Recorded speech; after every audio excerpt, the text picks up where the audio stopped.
박성재 전 장관 영장 기각 여기에 대해서 정청래 민주당 대표는 오늘 이거 법원 내란 옹호냐 이렇게 또 비판을 했습니다. 그도 그럴 것이 CCTV 내용까지 우리가 봤기 때문에 물론 한덕수 전 총리에 대한 이 재판에 나와서 편집된 부분이긴 하지만 박성재 전 장관 모습도 보이고 그 다음에 여러 이제 문건들 삭제된 문건도 복구가 되고 그렇죠. 수도권의 수용 시설 수용 인원을 좀 알아봐라 이런 지시했던 그 문건 내용 문건이 삭제했다고 복구되는 일도 있었고 그러니까 누가 보더라도 이해할 수 없는 CCTV 내용만 보더라도 이거 국무위원들 제대로 안 했다는 것을 누구나 봐도 알 수 있는 건데 이게 영장이 기각이 됐다. CCTV 내용도 충격적이지 않았습니까? 그렇죠. CCTV를 보면은 예. 일단은 뭐 거기서 CCTV에서 있었던 일들에 대해서 나중에 국회에서 자신들이 어떤 행위를 했다라고 진술한 것들이 다 다르지 않았습니까? 뭐 예를 들면은 이상민 전 장관 같은 경우는 자신은 저기 멀리에 있는 거 탁자 위에 놓여있는 뭐 이렇게 이런 보니 거. 뭐 단전단수라고 써 있어가지고 그 내용을 보고 우려스러워서 전화를 했다라고 하는데 이렇게 보고 있지 않았습니까? 이렇게 보고 있었고 한덕수 전 총리도 두 부를 받아와가지고 이렇게 막 하면서 막 보면서 또 최상목에게 준 문건을 같이 막 쳐다보면서 무슨 내용인지 같이 함께 살펴보고 그리고 또 최상목도 그 문건을 윤석열로부터 직접 건네받아서 본인이 확인을 하고 그때 바로 한덕수가 함께 받고요. 예. 그리고 또 뭐 한덕수와 이상민은 둘이 그냥 나란히 앉아가지고 16분간 협의하는 모습도 있었고요. 심지어 나갈 때 한덕수는 다행히 뒤통수였지만 이상민은 활짝 웃는 모습이 잡혔어요. 한덕수 표정이 안 보여서 잘 모르겠는데 일단은 이제 저기서 이제 나가면서 이제 문 앞에서 얘기를 나누는데 저 장면에서 이제 이상민이 활짝 웃거든요. 그런데 이제 이거를 이제 변호인이 오늘 어저께인가요 재판부에다가 저거는 저 당시에 울산에서 김장 담그는 행사가 있어서 그 김장 담그는 행사 문건을 보면서 웃었던 거다. 이런 변론을 말도 안 되는 지금 계엄이 선포가 됐어요. 거기서 김장 얘기를 하면서. 그러면서 웃었다고. 그러니까 사람들이 어떻게 저 상황에서 웃을 수가 있냐. 그러니까 웃은 건 그것 때문에 웃은 게 아니지. 웃은 거는 그날 김장 행사가 있었거든. 이러면서 또 말도 안 되는 변명을. 이런 말도 안 되는 변명이 과연 오디오 안 나온다고 그냥 그렇죠. 오디오가 안 나온다고 갖다 그냥 붙이는 상황인데 그러니까 저는 딱 느낌이 법원이 들어지면 좋고 어떤 느낌이냐면은 뭔가 다들 이제 기분 좋은 이게 우리가 이제 한 건 이제 하겠구나라고 해서 마치 이제 회식하는 느낌도 좀 들고 저기 음식만 올려져 있으면은 그냥 먹고 마시면서 우리 이제 다 쓸어버리고 우리 세상이야 그런 느낌이 약간 드는 자리 같거든요. 제가 볼 때는 윤석열이 딱 앉아가지고 그래서 충격적인 이런 CCTV까지 이제 볼 수가 있는데 영장이 기각이 됐다. 이 CCTV 너무 크지 않습니까? 이게 만약에 안 나왔다면 그 거짓말을 계속 주장하고 있을 거 아니에요, 그 사람들이. 뭐 아까 말씀하셨던 것처럼 정말 김장김치 생각을 했으면 돼지고기나 삶아볼까 한 곳인가 이런 생각도 드는데요. 뭐 이건 우체화하는 말이고 이제 뭐 모여서 회식하는 분위기라고 말씀하시니까.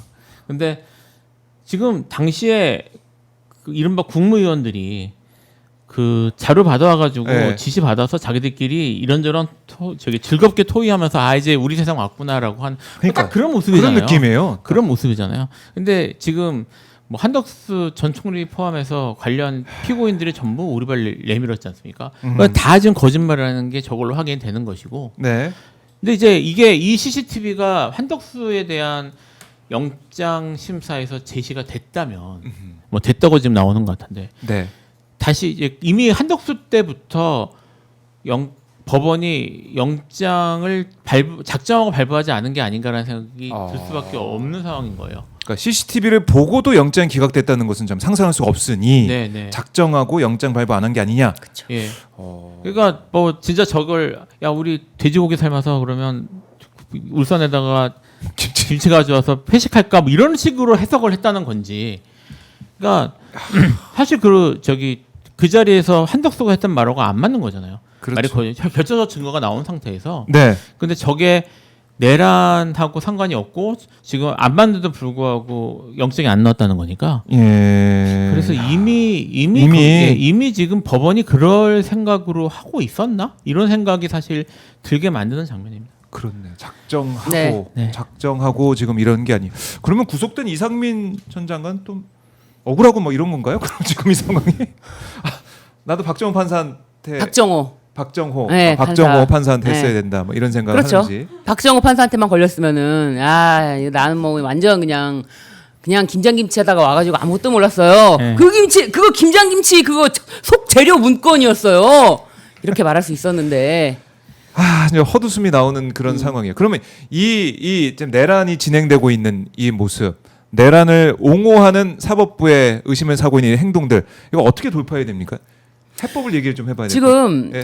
특별재판부 내란 특별재판부에 대해서 전담재판부라고 하죠. 전담재판부. 그러니까 이렇게 전담재판부에 대해서는 사실 얘기가 많이 있었고 네. 이거 전담재판부 설치가 각 법원마다 굉장히 여러 건이 있었습니다. 그렇기 때문에 내란 사건에 대해서도 전담재판부가 맞는 것으로 네.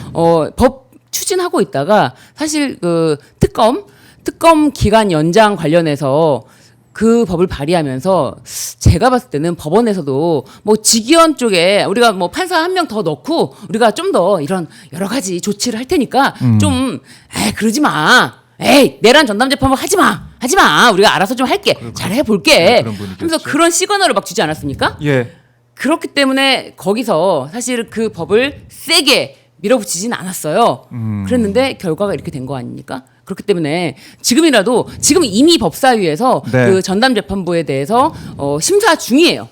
이 법을 빨리 통과시키는 방법밖에 없다. 야. 네. 그리고 또 한 가지는 대법원장의 저런 모습을 보면서 대법관은 반드시 지원해야겠구나. 아까 말씀드렸지만 지금 이 상태로 가면은 조이대 및 윤석열로부터 임명받은 9명, 조이대와 함께 9명의 대법관들이 이거 이게 무슨 내란이야! 그러니까요. 라고 반드시 이렇게 선고할 수 있는 점, 이런 점까지 우려되는 점까지 대법관 증언 플러스 전담 재판부 빠르게 설치 필요하다고 봅니다. 예. 그건 지금 무죄 때려서 풀어주는 게 아닌가 진짜 이런 생각이 들 정도로 무죄 취지의 파기환송. 그러니까요. 네네. 한 이틀 만에 또 하겠죠. 네. 그 파기 재판 해버린 거 아니에요 그냥? 그냥 무죄 땅땅땅. 그러니까 별의별 생각이 다 들어요. 맞습니다. 이거 어떻게 돌파해야 됩니까? 지금 말씀하셨던 예. 그 법원 특별재판부 설치하는 게 현재로서는 일차적으로 생각할 수 있는 방법이군데요. 사실 뭐 제 사견이라는 걸 전제로 말씀을 드리면 예. 특별재판부 약해요. 약하기는 그걸로도 사실은 기존 법관으로 만드는 것이라 이게 일단 그 헌법상 가능한 범위가 어디까지인지 먼저 말씀을 좀 드릴 필요가 있을 것 네. 같아요. 이게 지금 헌법 101조에 사법권은 법관으로 구성된 법원에 속한다 이렇게 돼 있는데 법관의 자격은 법률로 정한다는 규정이 있습니다.